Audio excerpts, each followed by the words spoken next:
in the old days, I'd have gone off and researched everything, which is great fun and I love it. And I will, go off and do lots of Googling and lots of looking and going quite deep into it. But so often now, because of the short turnaround on events, how quickly stuff's happening. And quite often if a client's struggling and I've got it to me, the information that they want me to do late, and I might have another event. So I have had to use AI to help me just kind of gather the kind of what everybody's talking about in that industry, what's going to be valid to them. And that's why it's really helped me. It's helped me, like if I don't get bios back from people and I haven't got time to rewrite them, it will give me other ideas. There's much quicker ways of doing stuff and answering questions. And you can ask people till the cows come home, can't you, to get stuff to you. And it's late. You were saying earlier how you get stuff so late. So that's been a massive thing for me. I think it also helps you come up with questions if you're short of time, because it'll be coming from a place where it sees what's relevant, what everyone was talking about. You can say what happened at this event last year to some of them.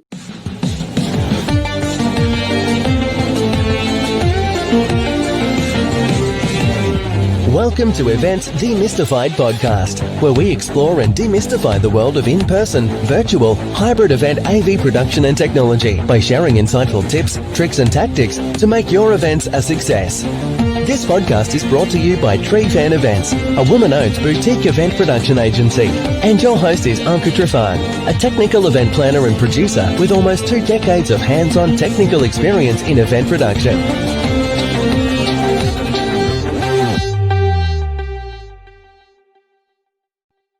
Welcome, friends, to another episode of the Events Demystified podcast, your one-stop shop for tangible technical and planning advice for anyone in the events industry. This podcast is sponsored by 𝗓𝗏 Events, a woman-owned boutique event production agency that provides the planning strategy, production, technology, and the technical expertise to host successful virtual, hybrid, and metaverse events. And I am your host, 𝗠𝗶𝗴𝗵𝗁. As this season that we just started, a brand new season that has the title of Eventful AI, as you can tell on all the branding, we are diving into the captivating world of AI and its practical uses for events, the opportunities, and the threats that we should be aware of. We'll be exploring how this powerful technology is not just revolutionary and changing the way we plan and manage our events, but also transforming the way the attendee experience events. So in order to learn more about crafting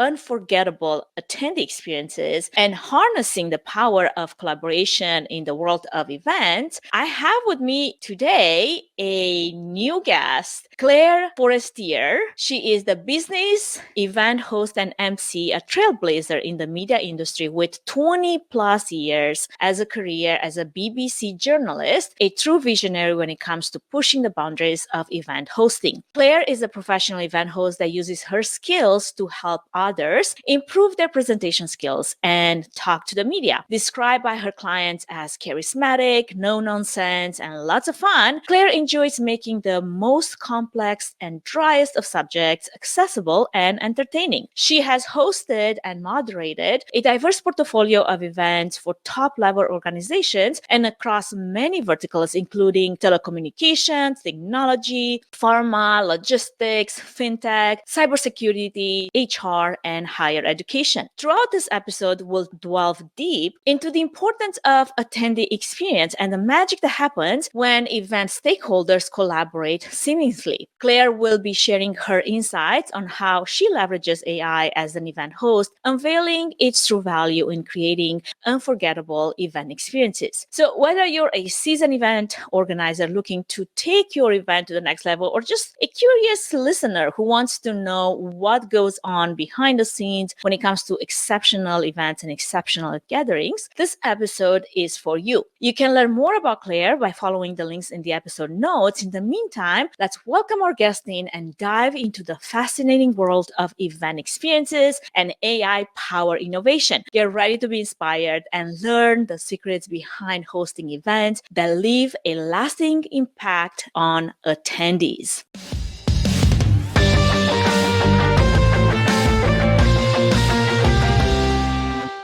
Welcome to the show, Clare. So happy to have you here. I am so thrilled to just hear you share your expertise and insights with our audience today. Thank you for having me. I've been looking forward to this. Wonderful. Well, I can't wait to delve into the mentioned topics that I referenced earlier. But first, could you maybe take a few moments to tell our audience about your background and how you got started in the events industry? Yes, of course. Well, I didn't come in, I suppose, a traditional way in that I worked in the media for most of my career. I was a journalist in TV and radio. And there's a lot of the kind of what I do now, a lot of those skills were kind of relevant. They're the same sort of thing. You know, if you listen to the radio and you hear people doing interviewing and doing shows, it's quite similar. And I just kind of fell into it. I kind of was getting a bit bored of the same old thing I was doing and went, there was a job opportunity to host kind of corporate roundtables, business roundtables on kind of interesting different things going on in industry and having kind of quite senior people talking about it. But they wanted someone to be, I suppose, moderating it and getting the best out of people because not everybody is a natural speaker. And that's kind of how I fell into it and then started doing live ones and in-person ones and small dinners and things like that. And it just kind of grew from there. And now I do all kinds of different events and conversations. And sometimes I am just the MC and other times I'm much more involved and I'm moderating and interviewing. It depends on what the client wants. That's fantastic. I bet COVID changed a little bit the format of that as well. So it's like probably from in-person you went to virtual and then from virtual came back to in-person and now some type of a hybrid. I mean, I'm sure there's many different stages to that involvement of what you just mentioned. Yeah, I mean, when COVID struck, all my in-person stuff that I'd started to build up suddenly stopped. But of course, radio was my first love. So just talking into a microphone has never been a problem. And obviously I was used to TV as well. So I just didn't have a problem with it. And I was just carried on putting out videos. And in fact, I was going to virtual events and thinking, these are terrible. They're really bad. And I couldn't understand how so many companies had been having these literally awful virtual meetings for years and how boring they were. I couldn't believe how dull the webinars were. So I was just whining on about that a lot. I suppose it attracted attention and people went, okay, well, put your money where your mouth is, then come and host our event. So that was good for me. Actually, I got a lot of work out of lockdown eventually. And I love going back in the room, but it's very frustrating in that going back into the room post-COVID feels very much like going back into the room before COVID. And that's probably been something else that's driven me mad. It definitely focuses a lot of the things I talk about now. It's like we're in such an exciting time of change, and yet I feel people are putting the brakes on it a little bit. Yeah, I feel like they want to go back to the comfortable, what they used to know or what they used to be the norm back in the days. And instead of embracing the opportunity of actually changing things and shaking things a little bit. All I can tell you is that it sounds like we have in common the radio because I started in radio as well. Like Really? in high school and college, that was my first love. That's what actually propelled me into events and event productions. But also as an occasional event host myself, because I don't do that full time, but every so often I would fall into that role as well. After several hosting experiences, I personally realized that there was so much more to event hosting than just logistics. And attendee experience needs to be a primary focus, going back to, what we just talked about, how a lot of people just want to go back to how things used to be. But it has to be now the primary focus to make events not just memorable, but transformative for every participant that's putting time aside to be part of the event. So I'm so eager to learn more about how you've begun exploring innovative ways. And since we're talking about AI, throw some AI tips in there as well, just to enhance some of those experiences. And before we even get there though, could you shed some light on the importance of collaboration between event stakeholders in achieving outstanding results when it comes to events? That's just, there's so many things there you said that kind of sparked with me. I think I do talk about this collaboration thing a lot because it's really common that people, as they say, they've always done it this way. They've sorted out their event, their MC is coming, and on the day the MC turns up and they've not met a single person related to the event, which just seems crazy. If only the audience knew sometimes that's happening. And it's such a wasted opportunity because, I turn up and I'm so frustrated. I haven't met the AV person before and they know loads. I know loads. We know lots of different things about different stuff in the event. If we'd been able to talk beforehand, just the simplest things they haven't got enough microphones. I can see that straight away. They were told this many. I could have said, well, this is what's in the agenda. All the time, these little things that get in the way. And that's just on the smallest level. If you've met all the contributors to the event, then there's a kind of chemistry, there's a teamwork. The people who are appearing, who are speaking, are not always expert speakers. There are all sorts of people who will be talking at events. And if they've met you beforehand and they know everybody who's in it, they feel safer, they feel more secure, they've had chance to build a chemistry, they might have misunderstood something. There's so many room for misunderstandings when you're organizing things with lots of people, and that just avoids those. So to me, this kind of collaborating and talking to each other from early days in an event are so important. And some of my clients get it and it's brilliant, and others don't. And I hope we can fudge it and nobody knows, but it makes the experience for everybody better if we've done that. And I do generally think that the audience is then going to get a better experience because there's a teamwork. Even people who aren't in a team, if you know what I mean, like a speaker is not part of my team. You know, I'm part of the events team, but if I've met them, we've already had something talking about. I've already understood something about them. I've understood something I wouldn't have got from the agenda or from a Google search or an AI search because I've met them as a person. And also, I go to loads of events. You go to loads of events. We might go, oh, did you see that one that did that? Yes. Do you think we could do that in this event? And our client might not know about it because they work in their industry. The event host, the event organizer would probably benefit from our shared wisdom because we've not been to all the same events. You're in the other part of the world from me. It's just crazy to me. It's like an extra thing you can have for free because you're paying all these people anyway. That to me is why collaboration is so important. I couldn't agree more. Collaboration, I feel like, is the lifeblood of successful events, and bringing together various stakeholders from clients to vendors to speaker to the AV tech team and the sponsors as well. Sometimes it does feel though like orchestrating a symphony, right? Like each element must somewhat harmonize with the other to create this cohesive and unforgettable experience. And I've actually been part of hosting IMAX this year. Actually, this year I was hosting one of the rooms at IMAX in Frankfurt. And what actually really helped me, and I think this is something that 𝗪𝗏 and the team at IMAX does. It was my first time, so it was my first, revelation into their process. But what was super cool is before we even got on site, we had the opportunity to actually, in my room where I was supposed to be hosting, to meet all the speakers. And I mean, there are speakers like every 15 minutes. There was a lot of people to coordinate, to meet with in advance, but having that Zoom meeting or whatever Teams meeting prior to actually getting on site, it gave us the opportunity to kind of, get to know each other, like you said, to make sure that we have a little bit of energy going on and also learn a few tidbits about each one of those people. So that when it came time to introduce the topic, I could leverage that to make it fun, to actually use it as some like interesting facts versus like a dry introduction to the topic and to the whatever topic is, which everybody like knows about anyway. But as a host, you're like, I just want to make it a little special. I want to add some spice to it. How can I do that if I don't have enough information to sort of maneuver the information and make it delivered in a way that is fun? So that was super awesome to see. And I wish more events, like you just mentioned, would introduce part of their planning, just a simple meeting. And I know it takes some effort. Yes, scheduling people is sometimes a pain. Okay. Like everybody's schedule is crazy, but it gives so much more to that event. And personally, just in general, like in business, I've learned that over the years, if we can collaborate effectively, we tap into a wealth of creative ideas and resources that would have been maybe impossible otherwise to achieve in isolation. So to your point, absolutely, how can we make it so that more organizers understand the benefit of just having that one simple element, right? Like that collaboration element. It's those two things, isn't it? I mean,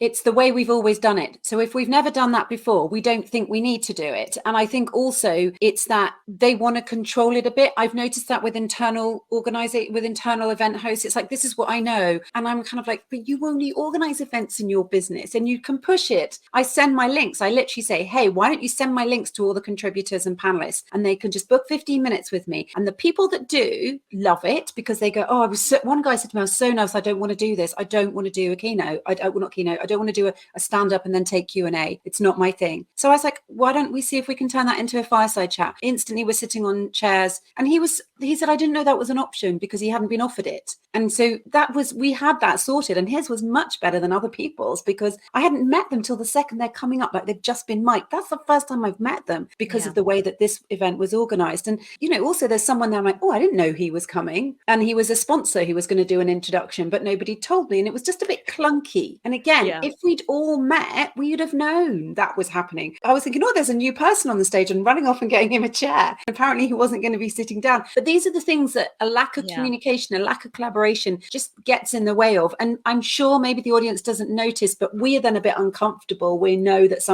it just doesn't need to. Enough things go wrong at events. Let's stop as much, the things we can prevent going wrong, let's do, Yeah, but it changes the energy, I feel like, in the room, like even your own energy that you bring to the stage. And if something is, in the back behind the scenes, it's just not right. It changes a little bit. It affects you a little bit as much as you don't want it to, right? It's almost like you speak my language in event productions where, I would have all these meetings with the client. And then until the very last minute, I kid you not, it's like probably the day before the event when we have the last pre-con meeting. And they're like, oh, by the way, so we also have all these virtual people, speaking. I'm like, where did that come from? Like, they didn't tell you till the day before. That's exactly shocking. Last minute. I'm like, so this is a two-way hybrid event at this point. Like, you do understand that that's a completely different type of logistics, the equipment that we need to set up, the time that it takes to test. I need to know who those people are, and I need to actually test with them before they get to be on that screen and going back and forth. Can you hear us? Can you hear me? Can you see me? I'm like, we don't want any of that. Yeah, completely. The first person I find at an event, if I haven't met them already, is the AV person. And make friends immediately, AV people, and get their names. And I know how important they are. I mean, let's go back to my TV and radio days, but these were the guys you needed to be friends with. The person who has your mic. That you needed to be friends with, because you know how strong I am on using our words carefully, just because it's not just guys behind the scenes. There's actually a lot of gals these days that I want to make sure that we represent and we acknowledge, because if you can't see yourself in that role, because all we talk about is guys, AV guys, then how are we supposed to change the future?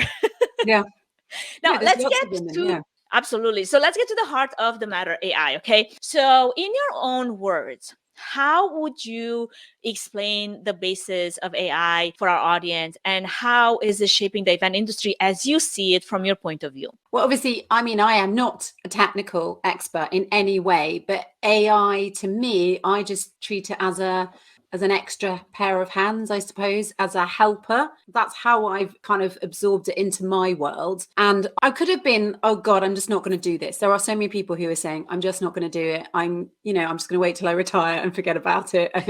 It'll take over. And I'm not going to do that because, you see what happens to people who do that, and they're in their 80s and they can't even Skype, or they can't even use a phone. So that are we talking about dinosaurs? Yeah, but there are people. There's a lot of these dinosaurs around still who are going, I'm just going to wait till I retire. But I just went, it's so helpful. Like anything that's going to save me time and essentially money, because I haven't got to employ someone else to do that for me. So to me, I think AI, in my words, to me, AI is just a help. It's something else in my toolbox to help me do my job better. That's how I look at it. It's artificial intelligence. So it's not going to do everything a human does. And, you can sit there asking ChatGPT to do things and it'll keep getting it wrong. And I do treat it like a person a bit. I'm going, I'm so sorry you've got that wrong. Could you do it again? And I'm convinced it's because, who was telling me that is that somebody was saying that on LinkedIn recently. Their robots will, if they ever did mount up, they'll remember me as nice and polite. Like my Alexa, like when I talk to it, is like, thank you and please.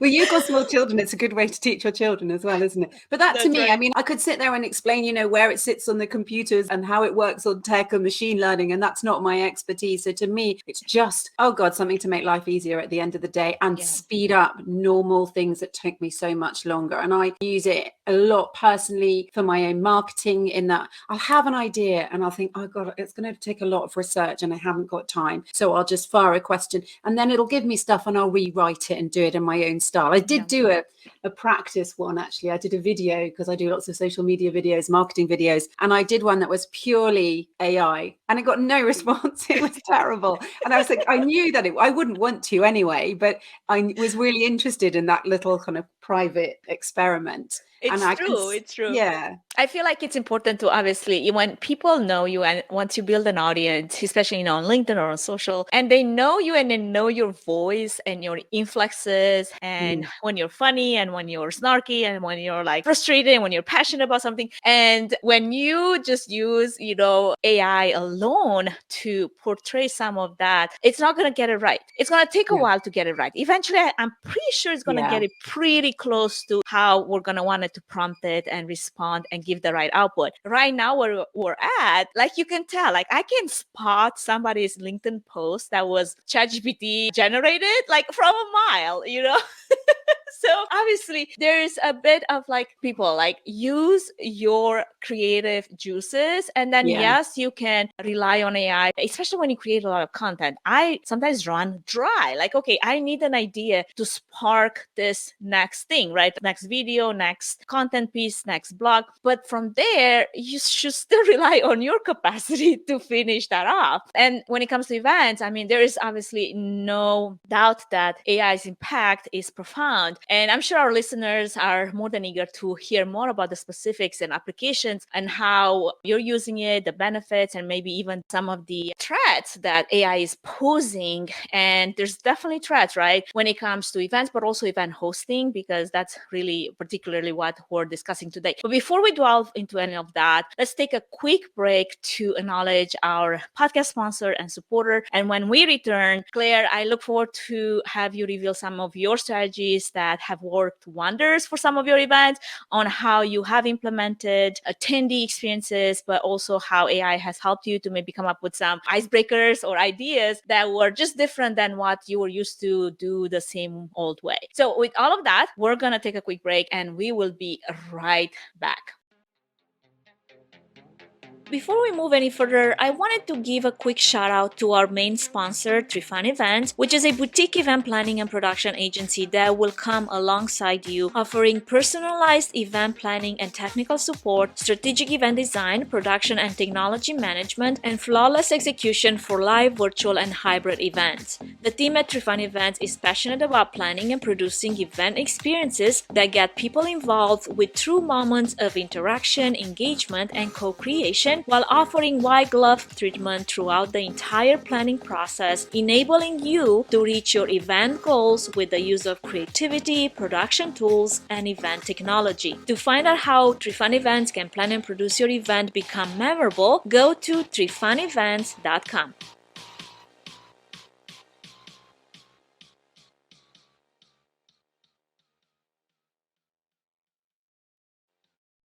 Well, welcome back, dear listeners. If you're just dropping on this, I have with me the incredible Clare Forestier, and I have practiced how to say her last name.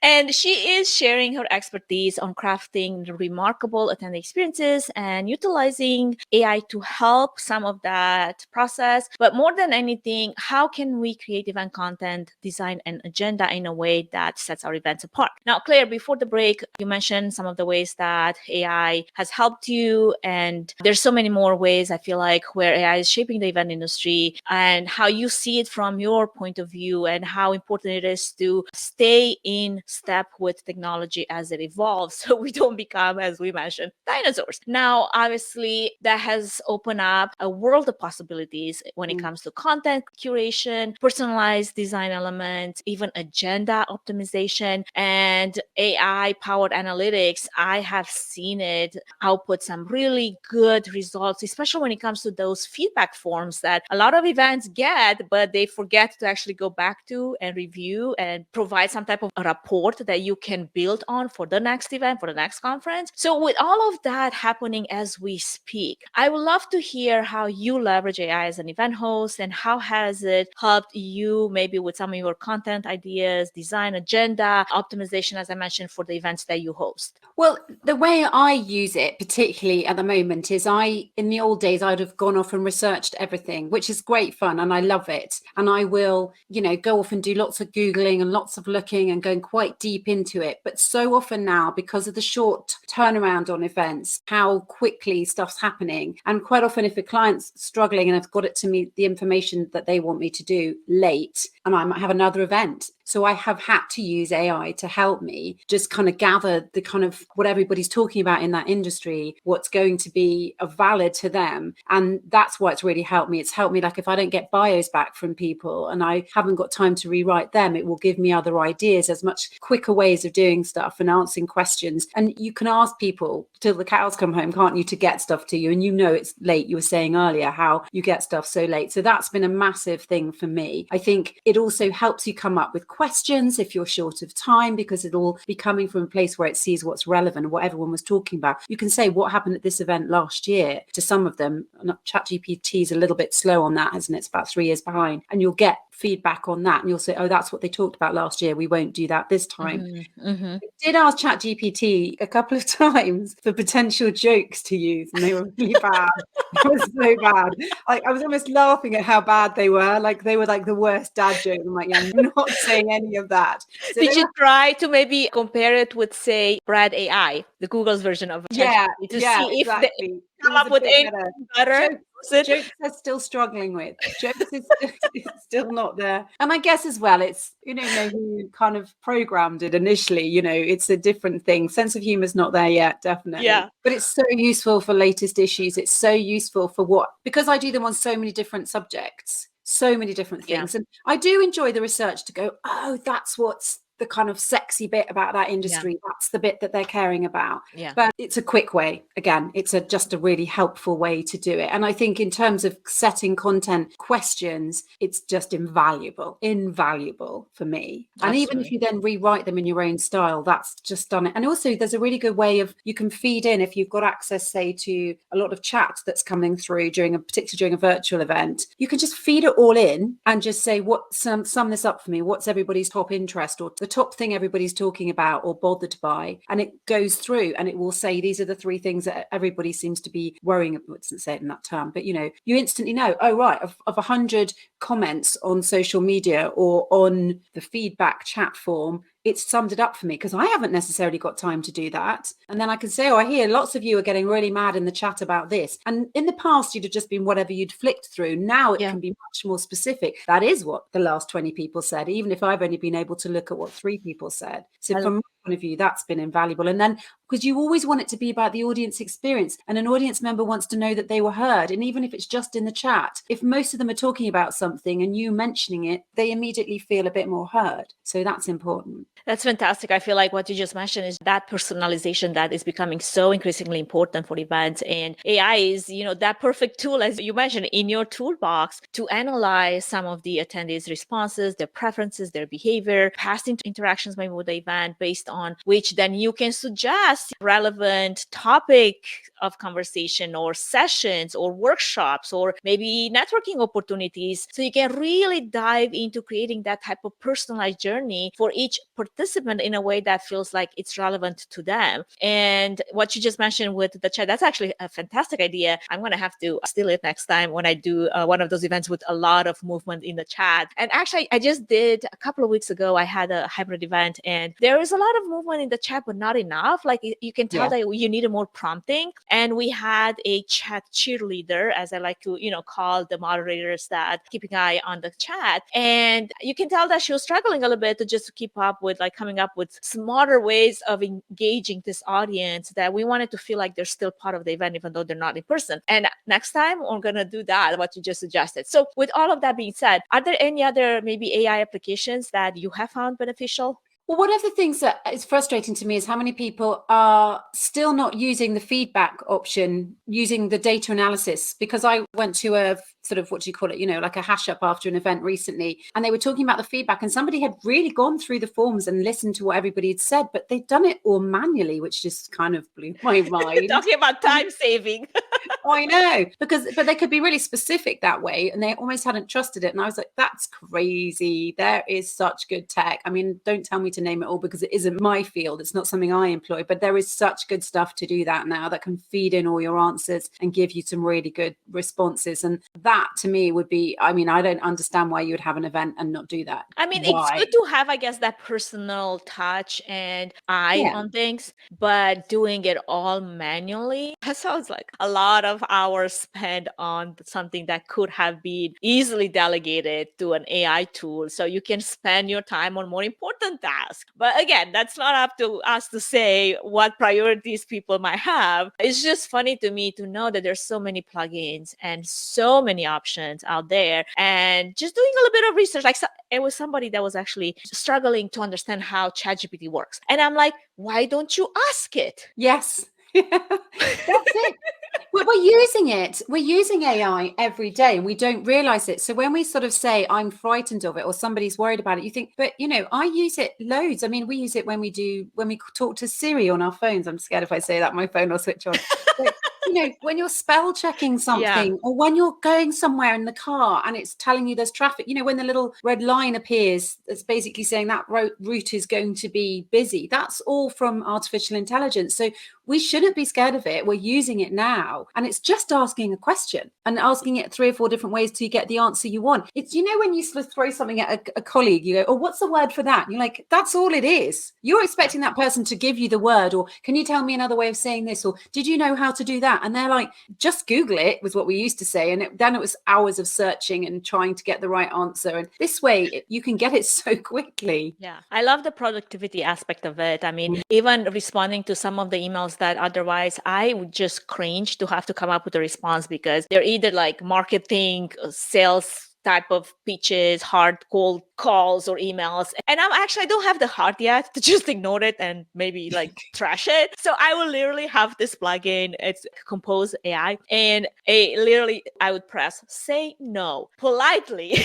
Oh, I would that's just handy. craft the whole, email, like looking at the, whatever the original email was. And then all I have to do is like, maybe copyright check, make sure that it sounds like me versus like some crazy AI. But it's done. Like, it just saved me like 5-10 minutes right there. And let me tell you, when you only have 24 hours and you're doing a lot of things, 5-10 minutes here and there adds up. At the end of the day, if I can save myself enough time for a cat nap in the middle of the day, I am happy. I will be check off, yes, I won today, So with all of that being said, don't use it for jokes just yet. Yeah. Any icebreakers that you feel like they were like super smart and witty and just like, I'm going to use this again next time. I don't know if I've got a chat breaker. It was an amazing help with pronunciation for me and explaining to me how you say different names. That's awesome. That's another great point. Or like a language one. There was one when I was just saying things wrong and I was worried about saying things wrong, and it gave me really good pronunciations. Because again, when you do that on Google, you don't always know they're going to be right. You check a few and they're all different. So from pronunciation point, it's been really invaluable to me. And again, when we use Google Translate, that's all artificial intelligence. So again, that to me has been helpful in my job. I think it is you'll ask me in a bit about the dangers and the misconceptions. It's expecting it to be a human being who knows everything is where we go wrong. But just thinking, where am I struggling today? Go there first is the way that I'm now looking at it. And also, as you said, I love the way you said it, the polite replies. I also like when I'm seeing people using it, particularly on LinkedIn, they're trying to say something nice about a post, but maybe it's not their language. They don't understand. They listen to the post or the video. I can see that with people from different parts of the world, and they might use AI to help them craft their comment. And I like that in the sense that whilst it's not their true language, it is, but at the same time, it's like they're trying, like they're putting in effort. Yes. So it's helping communication, it's helping collaboration, it's helping somebody talk to somebody when it's not their first language. So to me, those are all ways that help us talk better and engage with each other. Really, it's where it's hitting the mark for me. Yeah. And from a video perspective, because again, as you're a content creator, and I know you put a lot of video out there. I personally, because I have a video podcast that I've been editing hours upon hours for so long. I mean, we just turned 4 this month, and I'm telling you, like, the time that I save nowadays with some of those AI tools that can just snippet a little clip of 30 seconds or so I can put it on social. Yes, we're still far away from maybe that perfect cut that normally I would go through the episode and literally timestamp every every single tidbit of a cut that I was going to use for marketing purposes. And I, as an editorial cut, that's probably way smarter, way more advanced than what AI can deliver right now. But at the end of the day, I'm like, what is the MVP? Like, what's the minimum viable product I can use and save myself some sweet Jesus time, because I don't have enough time in the days for all the things that I want to do, and I will take it. You know what I mean? Oh yeah. I mean, I think back to my days in radio when you're very quickly clipping an edit for the news broadcast. So, you've got a news program going on. Yeah, you got to be on it. There's a bulletin in half an hour, and you've got to listen to the video, listen to the interview. It's that time of day. I'm losing my words. Listen to the interview and go, okay, that's a really good point. That's relevant to this. I'm going to take that clip, then I'm going to write this around it and give it to the newsreader or whatever. I don't know that kind of thing you can hand over to AI, but for what you're talking about, when it's a bit of social media promotion quickly, it's fine. It's great. Yeah. It does the job. And that's where it's invaluable in our lives. And that's where I actually had to come and talk myself into, because I have very high expectations of the type of content or the type of product that I put out there. But at the end of the day, if that's going to drive me into the grave, because it takes so much time and effort, and I need to be maybe focusing to work on my business versus on just this content creation part of my business, right? Then I have to compromise somewhere. And maybe that's where we're at. I feel like a lot of the output that currently we're getting from a lot of the AI tools is good enough. Is it excellent? No. Many cases, no. But it's good enough to go by. And if you're adding additional level of copywriting, understanding of what's happening, like writing it better, then it could get there. But we're not there yet, right? But at the same time, it can be a time saver in so many other applications. And that's where I feel like it's important as a small business owner, as a woman-owned business owner, because that's not the only thing that I do. I'll use any help I can get. And that's what I'm going to say. If I could just invent some AI that could explain to my husband how to be cooking something, because that's my time saver. You cook supper, I'm doing this, but then he needs somebody to be holding his hand if it's something he doesn't know how to cook. And I mean, that's when the AI would be useful. That's funny. I think like we have this speaker, Google, whatever, speaker in the kitchen, and literally you can ask it to give you step-by-step instructions on how to cook something. And it's not my husband that uses it. It's this person that doesn't cook that uses it. He would still get it wrong. Mine would still get it wrong. He would still. Mine is excellent at that part. Me, I just need to feed myself something that is not poison. So yours is the other way around. So I'm the totally, cooking off. 100%. So with all of the things that we were saying, now I'm curious if you have anything to add as far as challenges or maybe misconceptions that we just touched on a little bit when it comes to AI, and not just AI, but in general, like with event hosting and events, because that's the main topic of the conversation for you and I, especially that being your expertise. I think the misconception that's probably the most obvious in event hosting is people just think you just pole up on the day and do stuff. You just show up on stage. Yeah. And sometimes that's with clients too. They seem to think you're going to turn up and do a magic wand and it'll be amazing. And they've not given you the info or the collaboration opportunities or anything like that beforehand. You'll just figure it out. Yeah. And I mean, that does happen a lot still. And you can always tell at the end of the day, you're more tired on a day when that's happened. You will still have performed at the same level, but I'm much more exhausted when it's been one of those, you're just going to pole up and learn it all, because your brain is just going, I've got to learn this, got to talk to that person, I haven't met that person, I'm going to have to bluff this bit, which is always something you don't want to have to do. So that's a big misconception so many people have, and they might ask you your rate and they're like, how much? And you're like, but it's not just the day. It is not just those hours between, 8 and 6. It could be longer. It is all the prep beforehand, which you want us to have done, because all those times, all those meetings are so important. So that's kind of one of my big misconceptions in event hosting that I find people don't understand. And that's so important if that's in there, that it's just a better event, because also we bring so much with us from our experience that you can feed back into them and say, well, I went to an event recently and they did this, why don't you try that, or whatever. Exactly. And I had a conversation with somebody recently when I kept saying use me earlier, and they right at the last minute they sort of started to use me, and they said, we want to wow our audience with some amazing event tech, what can you advise? And I was like, okay, let's step right back. 12 hours.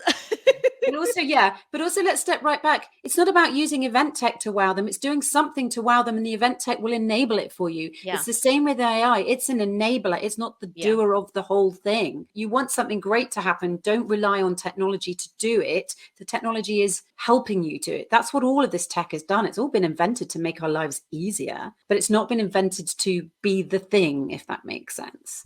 And that's probably the biggest misconception around events, I find.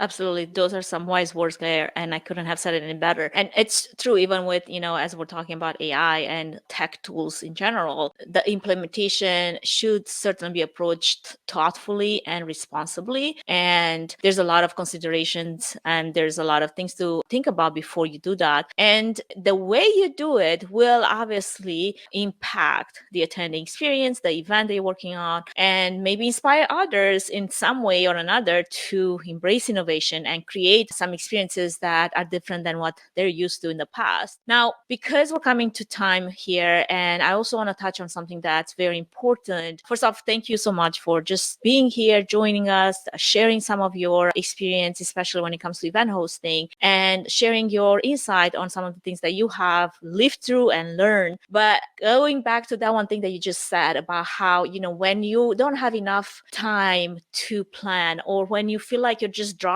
onto this event and you don't have all the information, all the details, it takes so much mental capacity. And at the end of the day, you just feel like wasted, even though you didn't run a marathon, you didn't lift it like, I don't know, crazy weights, but you just feel wasted. And I totally get that because I've been in those type of situations. And it goes to say that mental and physical fitness, they're so important. And that was something that I focused a lot on my podcast in my last season, but I feel like it should always be at the forefront of our conversation, especially as event professionals, because we work really long hours and we manage so many different logistics and so many different details. And if you want to have good planning, good execution, good production, you have to put that at the forefront of your planning. You are the best event you're going to be. So you got to invest in yourself first and foremost before you even invest into your event. So turning the question to you, how do you maintain your mental and physical well-being considering the demanding nature of this industry? Well, yeah, I mean, it's so true. It's exhausting. And a day in events is exhausting. And it's not really something that you could probably, sometimes you manage to go to the gym or do some exercise around the event, but not always. It depends how, I was in a hotel recently doing an event, and the ATP Junior Tour were also using the hotel. It was during Wimbledon. And so when I did get in the gym, there's like me huffing and puffing with a few weights, having to share my weights with these really fit and healthy coaches and instructors on the APT, and felt completely ridiculous.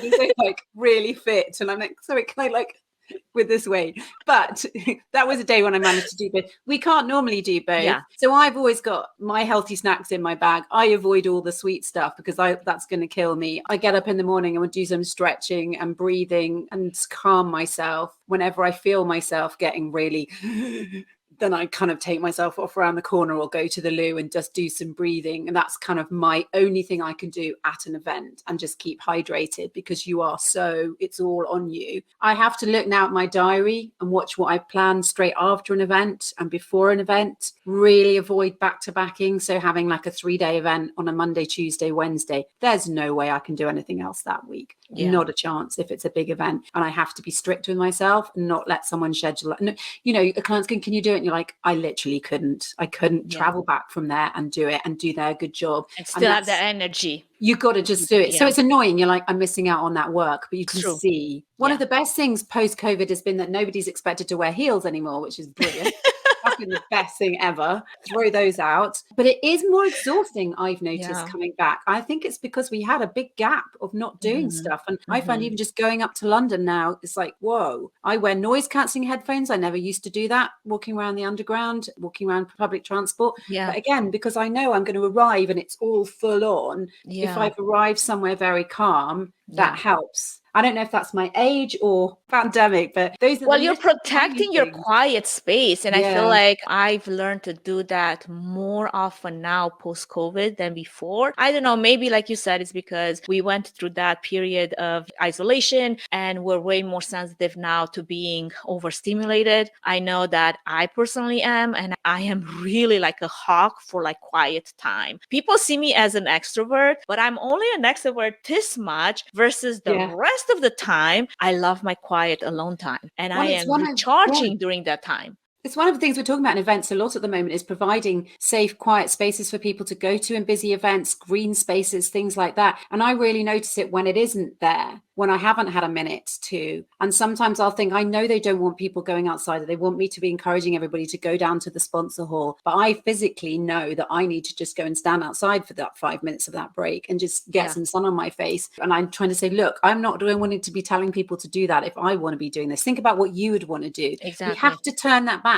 with events and think about it's that from the very beginning. If it's about attendee experience, all those little things matter, not just for the event hosts and the event organizers who are getting exhausted, but the people who go to those events get shattered too, don't they? That's part of the event experience. You don't want to leave. I don't think people should be leaving events exhausted, jam-packed event, loads of stuff, full of content. I don't think that should be something to be super proud of. I actually think we should be aiming for different experiences. And especially if you are, a small business owner, or you have children, you're a parent, you come home, and if you're exhausted coming home to pick up all the responsibilities that you still have to get back to, let me tell you, like, it's never fun. Like, it really is such a deterrent from wanting to go anywhere at that point. It's like, if I have to come back and work harder just to catch up on all the things that I've missed and all the laundry that's waiting for me now and all the emails. And I mean, we were gone to Canada actually at the time of this podcast posting, probably would have been a month, but it was a 1 week off and actually didn't have cell phone reception. It was fabulous. Lovely. It was just lovely, just nature, great, amazing, right? But then you come back and Monday hits you hard. And I felt more tired than I've ever been, like, prior to going to Canada, right? So it's like that type of experience that if you're going to be jacking up and using all your energy while you're attending this event and coming home and you're supposed to be relaxed, but it doesn't happen, I'm telling you, next time I'm definitely going to question if I want to be there at that event, because I wasn't refilled the way I was hoping they would. And for many of us, that's the one place that we go to relax. Oh yeah, definitely. They're saying lots of grown-ups go to events because they have a night in a hotel away from their kids, which is so true. I think it all goes back to, we've got to think, how do we feel at an event, just as the people behind it? If we're exhausted and we're tired or we're not enjoying something, then neither are our attendees. And if we've all got to get home to messy laundry chaos, so have they. So let's just reduce the content a little bit. I think we don't have to ram in as much as we do. Give people more breaks. That's my best advice to every single event organizer. Most of them don't listen because they do exactly what they've always done before, because that's what worked before. But I think I'm seeing, as a younger group of people come in to the workplace, we're going to start to see that shift, and I'm grateful for it. Absolutely. Well, that is one great way to actually come to a conclusion for our podcast. Thank you so much for your insightful tips and tricks that you share with us today. Where can our audience connect with you, Claire?